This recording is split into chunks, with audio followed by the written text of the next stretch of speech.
Hey guys, welcome to another video. Today I'll be comparing three of our most popular dump trailers, the EZ7, LZ7 and the HZ7. All three are great trailers built for different jobs, with the HZ7 being built more for the heavy duty jobs and the LZ7 and EZ7 built for the lighter jobs.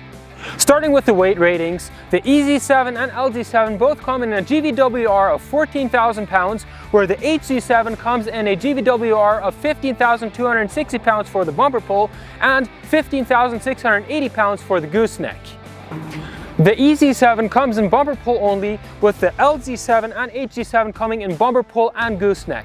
They all come in length options of 12, 14 or 16 feet, and for side heights, the EZ7 comes in 19-inch side height only, where the LZ7 comes in side heights of 24 inches, 30 or even 42 inches. And the HZ7 gives you more capacity with side heights of 2, 3 or 4 feet. And all three come standard with a manual tarp kit.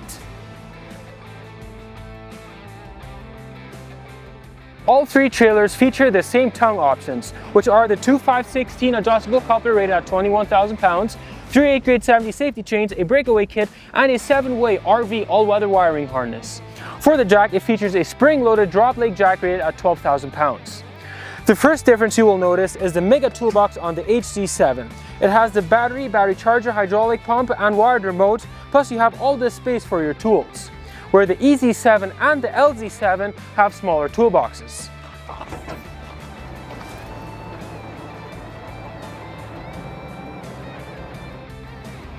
The main frame on all three models are built of a 8-inch I-beam weighing in at 13 pounds per foot. For the dump frame, the HZ7 features a 5x5x5/16 angle iron with 3-inch channel cross member spaced 16 inches apart and a 7-gauge flooring.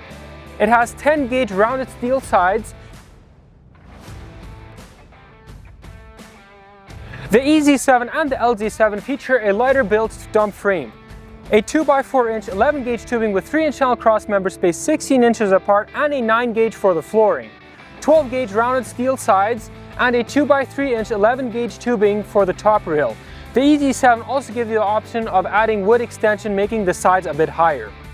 For dumping, they all feature powerful dumping, with the EZ7, LZ7 and the 12-foot HZ7 featuring a 5x15-inch hydraulic cylinder and a 15,000-pound hoist, with the 14 and 16-foot HZ7 featuring a 6x21-inch cylinder with a 20,000-pound hoist, giving you extra power for dumping a load. Another nice little detail you will notice on the HZ7 that doesn't come standard with the LZ7 or the EZ7 are the side steps, giving you easy access to the dump. All three models come with two 7K Lippert electric brake spring axles with 10-ply tires on 16-inch black mod wheels. For the fenders, the HZ7 features 12-gauge diamond plate steel removable fenders, where the other two are the 14-gauge diamond plate steel welded to the dump. At the rear of these dumps, they each feature nice big DOT-approved Technique LED lights and marker lights here at the rear and along the side for extra visibility. Also, they all feature a functional 3-way door, which you can open as normal barn doors or as a spreader gate to spread gravel or sand. Opening these doors, they also feature a D-ring, so you can lock them in place so they won't come down when you're unloading a load. The dump height on all three is 28 inches and a 83-inch bed width, featuring 4 D-rings welded inside so you can secure cargo if you load a skid steer or a mini excavator. For the ramps, the EZ7 and the LZ7 both feature 3-inch channel ramps, where the HZ7 features a 4-inch channel ramps. For the paint, all three models go through our 6-step painting process, which includes steel grip blasting and a powder coat, ensuring that the paint will be durable. If you're interested for pricing, you can read the pricing in the description below. If you would like to buy a trailer, you can find a dealer near you on our website at horizontrailers.com/find a dealer. I'll catch you in the next video.